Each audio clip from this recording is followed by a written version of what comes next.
എന്തിനാണ് സാക്ഷാൽ മഹാവിഷ്ണു തന്റെ വാസസ്ഥലമായി ബദ്രീനാഥിനെ തെരഞ്ഞെടുത്തത്? 1000 വർഷങ്ങൾക്ക് മുമ്പ് ഈ മലകൾ മഞ്ഞിൽ പുതയും മുൻപ് അവിടെ നരനും നാരായണനും ചേർന്ന് കഠിനമായ തപസ്സിലിരുന്നു. തപസ്സിന്റെ തീവ്രതയിൽ ലോകം പിടഞ്ഞു. ഭഗവാൻ വിഷ്ണു സഹിക്കാനാവാത്ത ഹിമാലയൻ തണുപ്പിന്റെ കൊടുമുടിയിൽ ചലനമില്ലാതെ ധ്യാനിച്ചു. ഈ കാഴ്ച കണ്ട ലക്ഷ്മി ദേവിയുടെ ഹൃദയം വിങ്ങിപ്പൊട്ടി. ആ തണുപ്പ് അത് തന്റെ പ്രിയപ്പെട്ടവന്റെ ദിവ്യ ശരീരത്തെ നശിപ്പിക്കും. ഒരു നിമിഷം പോലും വൈകാതെ ദേവി ആ തണുത്തുറഞ്ഞ മലകളിലേക്ക് ഓടിയെത്തി. തുടർന്ന് ലോകമറിയാത്ത ഒരു മഹത്തായ ത്യാഗം സംഭവിച്ചു.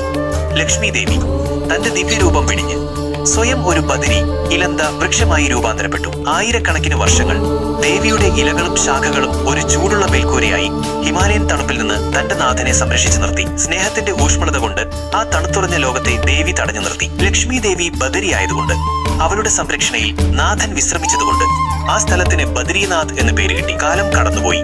ഭഗവാൻ വിഷ്ണു തന്റെ രൂപം അളകനന്ദയിലെ നാരദകുണ്ടിൽ മറച്ചു. നൂറ്റാണ്ടുകൾക്ക് ശേഷം യുവസന്യാസിയായ ആദിശങ്കരാചാര്യർ അവിടെ എത്തി.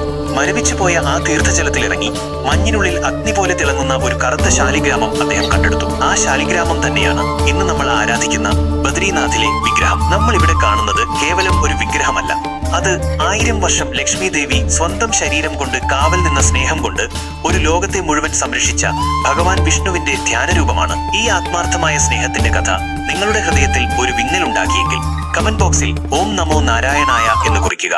ജയ് ബദ്രി വിശാൽ.